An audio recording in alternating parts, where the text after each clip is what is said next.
জাতির জনক বঙ্গবন্ধু শেখ মুজিবুর রহমানের স্নেহধন্য মুক্তিযুদ্ধের অন্যতম সংগঠক, সংগ্রামমুখর বর্ণাঢ্য রাজনৈতিক জীবনের অধিকারী জননেতা আব্দুর রাজ্জাক তাঁর সমগ্র জীবন উৎসর্গ করেছিলেন বাঙালি জাতির স্বাধীনতা, শান্তি ও সামাজিক মুক্তির আন্দোলনে।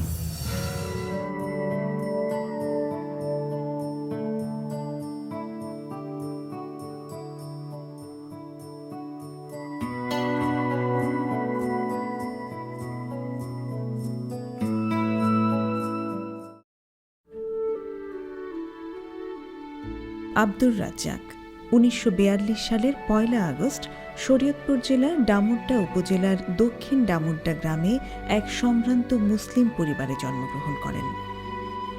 ১৯৫৮ সালে ডামুড্ডা মুসলিম হাই স্কুল থেকে কৃতিত্বের সাথে ম্যাট্রিক পাশ করেন।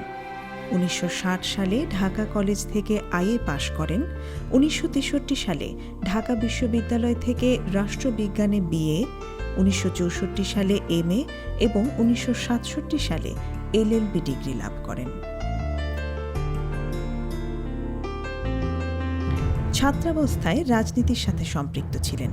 ১৯৬৩ সালে ফজলুল হক হল ছাত্র সংসদের সাধারণ সম্পাদক বা জিএস নির্বাচিত হন। তিনি ১৯৬৩ সালে পূর্ব পাকিস্তান ছাত্রলীগের সহ সাধারণ সম্পাদক এবং ১৯৬৫, ৬৬ ও ৬৬-৬৭ সালে দুইবার ছাত্রলীগের সাধারণ সম্পাদক নির্বাচিত হন। ১৯৬৪-৬৫ সালে প্রথমবার ১ বছর কারারুদ্ধ হন এবং ১৯৬৫ সালের জুলাই মাসে মুক্তি লাভ করেন।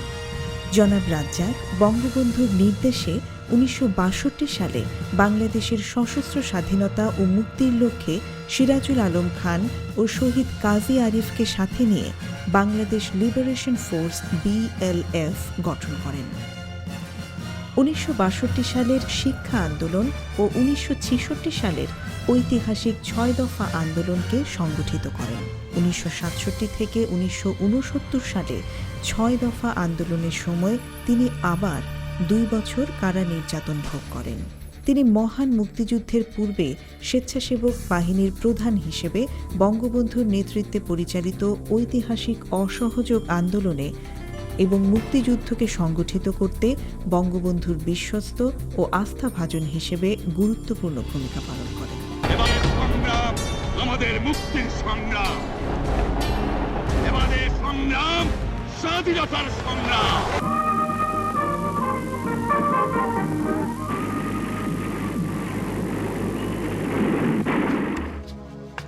তিনি মহান মুক্তিযুদ্ধের সময় মুজিব বাহিনীর অন্যতম প্রধান এবং একজন সংগঠক হিসেবে স্বাধীনতা যুদ্ধে বলিষ্ঠ ভূমিকা পালন করেন।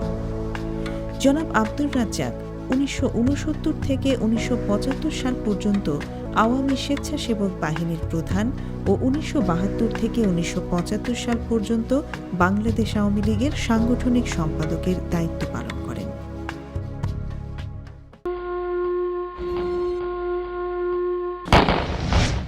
তিনি ১৯৭৫ সালে বঙ্গবন্ধু হত্যার পর ২রা সেপ্টেম্বর গ্রেফতার হন এবং ১৯৭৮ সালের ১৭ সেপ্টেম্বর হাইকোর্টের রায়ে কারাগার থেকে মুক্তি লাভ করেন। তিনি ১৯৭৮ থেকে ১৯৮১ এবং ১৯৮১ থেকে ১৯৮৩ সাল পর্যন্ত দুইবার বাংলাদেশ আওয়ামী লীগের সাধারণ সম্পাদকের দায়িত্ব পালন করেন। সামরিক স্বৈরাচার বিরোধী এবং গণতন্ত্র পুনরুদ্ধার আন্দোলনে একজন সংগঠক হিসেবে তিনি গুরুত্বপূর্ণ ভূমিকা পালন করেন এবং বারবার কারা নির্যাতন ভোগ করেন। শহীদ জননী জাহানারা ইমামের নেতৃত্বে যুদ্ধাপরাধীদের ফাঁসির দাবিতে ঘাতক দালাল নির্মূল কমিটির আন্দোলনে বলিষ্ঠ ভূমিকা পালন করেন।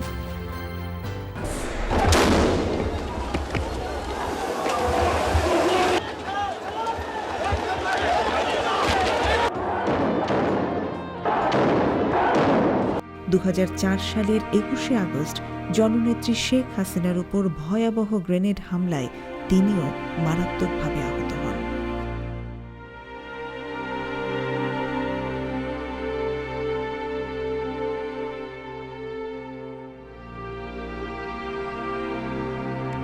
জনাব আব্দুর রাজ্জাক 1970 সালে পূর্ব পাকিস্তান প্রাদেশিক পরিষদের সদস্য নির্বাচিত হন।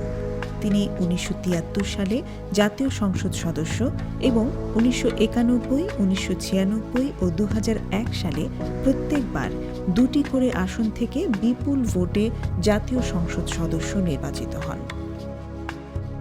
গণতন্ত্রের মূল কথাটাই হচ্ছে জনগণের অধিকার প্রতিষ্ঠা, এবং সেই জনগণের অধিকারের জন্যই আমাদের জাতির জনক বঙ্গবন্ধু দীর্ঘ 23 বছর সংগ্রাম করেছেন এবং 9 মাসের মুক্তিযুদ্ধের মাধ্যমে আমরা বাংলাদেশ স্বাধীন করেছি এবং গণতন্ত্রের লড়াইয়ে আমরা জয়ী হয়েছিলাম।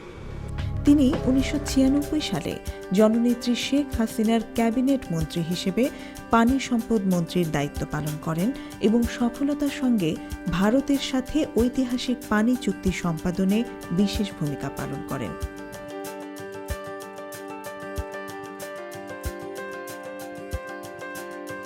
2001 সালে অষ্টম জাতীয় সংসদে তিনি পানি সম্পদ মন্ত্রণালয় সম্পর্কিত স্থায়ী কমিটির সদস্য হিসেবে দায়িত্ব পালন করেন। 2008 সালে নবম জাতীয় সংসদ নির্বাচনে বিপুল ভোটে তিনি পঞ্চমবারের মতো সংসদ সদস্য নির্বাচিত হন এবং পানি সম্পদ মন্ত্রণালয় সম্পর্কিত সংসদীয় স্থায়ী কমিটির সভাপতি হিসেবে আমৃত্যু দায়িত্ব পালন করেন। মৃত্যুর পূর্ব পর্যন্ত তিনি বাংলাদেশ আওয়ামী লীগের উপদেষ্টা মণ্ডলীর সদস্য ও বাংলাদেশ শান্তি পরিষদের সভাপতি ছিলেন।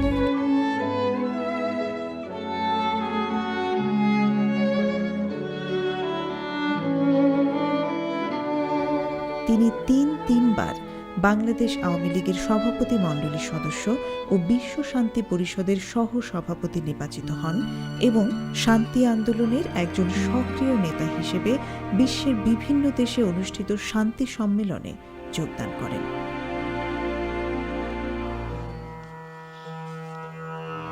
তিনি ঢাকা হাইকোর্ট ও সুপ্রিম কোর্ট বারের সদস্য ছিলেন। আমি কৃতজ্ঞ তারা যেভাবে সমস্ত বাংলাদেশে আমার জন্য দোয়া করেছে, এই ঋণ আমি কোনোদিন শোধ করতে পারবো না।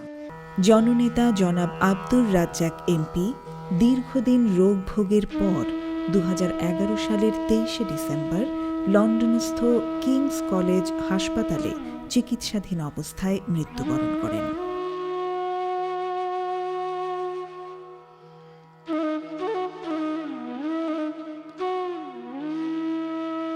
তাকে সংসদ প্লাজা, জাতীয় ঈদগাহ ময়দান,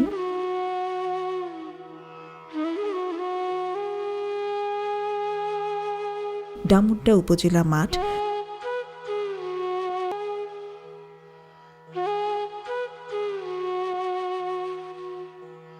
ও বনানী কবরস্থানে কয়েকবার জানাজা শেষে রাষ্ট্রীয় মর্যাদায় বনানী কবরস্থানে দাফন করা হয়।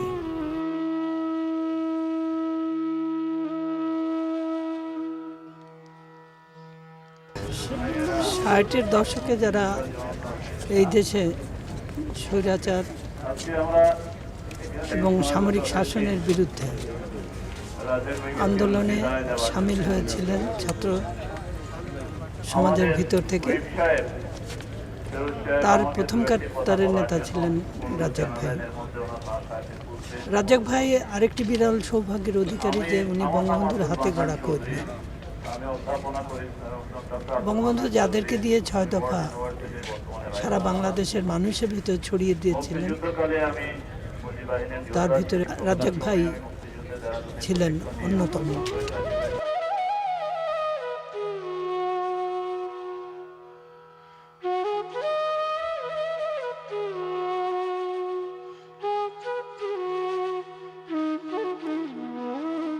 রাজ্জাক ভাই আমার প্রিয় নেতা ছিলেন। বাংলাদেশে তিনি একজন বরেণ্য রাজনৈতিক নেতা ছিলেন। রাজ্জাক ভাইয়ের তুলনা রাজ্জাক ভাই নিজেই। এ ধরনের একজন সাংগঠনিক দক্ষ ব্যক্তির বাংলাদেশে খুব অভাব। তিনি জীবন দিয়ে ছাত্রলীগ গড়ে তুলেছিলেন, জীবন দিয়ে 75-এর পরে আওয়ামী লীগকে সংগঠিত করেছিলেন। তিনি মুক্তিযুদ্ধে অসামান্য অবদান রেখেছেন। বঙ্গবন্ধু বলতেন আমার রাজ্জাক। রাজ্জাক ভাই বঙ্গবন্ধুর প্রিয় ছিলেন।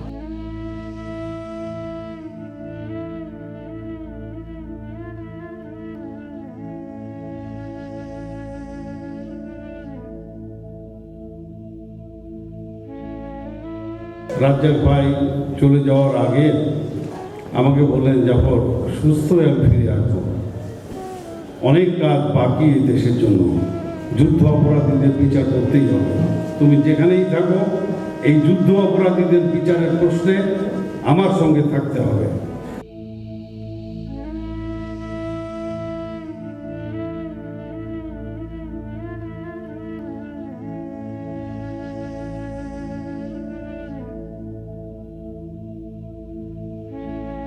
উনি চলে যাওয়াতে আমরা একটু নেতৃত্ব হারা হলাম আর 90-এর দশকের শুরুতে জাহানারা ইমামের হাত ধরে উনি যুদ্ধ অপরাধীদের বিচারের দাবিটাকে জাতীয় দাবিতে পরিণত করেন। সেই জাতীয় দাবি এখন বাস্তবায়ন হতে চলেছে, উনি দেখে যেতে পারলেন না।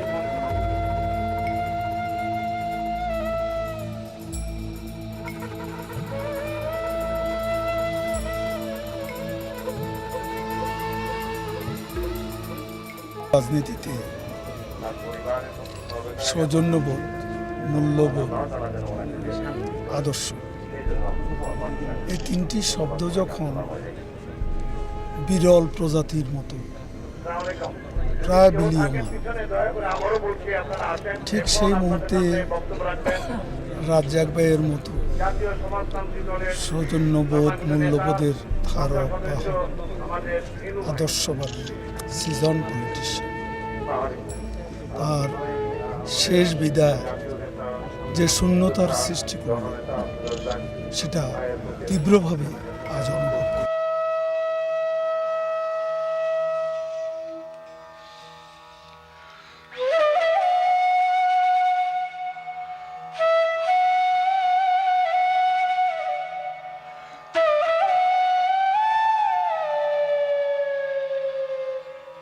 আব্দুর রাজ্জাক মুক্তিযুদ্ধের শুধু অন্যতম সংগঠক নন, সমস্ত গণতান্ত্রিক আন্দোলনের একজন শিপাহসালার ছিলেন রাজ্জাক ভাই। রাজ্জাক ভাইকে হারানোর ব্যথা আমরা যেমন ভুলতে পারবো না, দেশবাসীও চিরদিন তাকে স্মরণ করবে তার অবদান, ত্যাগ, তিতিক্ষা এবং সংগ্রামী জীবনের জন্য।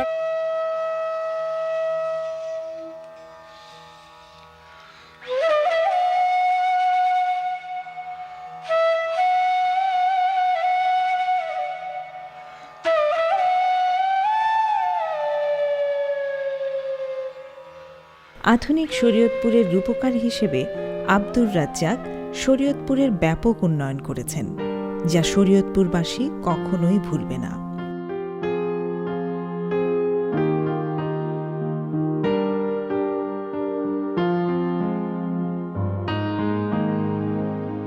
অন্যদিকে বাঙালি জাতির মুক্তি সংগ্রামের জ্যোতির্ময় পুরুষ আব্দুর রাজ্জাক বাংলাদেশের ইতিহাসের এক উজ্জ্বলতম অধ্যায়। চিরঞ্জীব, চির অম্লান জননেতা আব্দুর রাজ্জাক।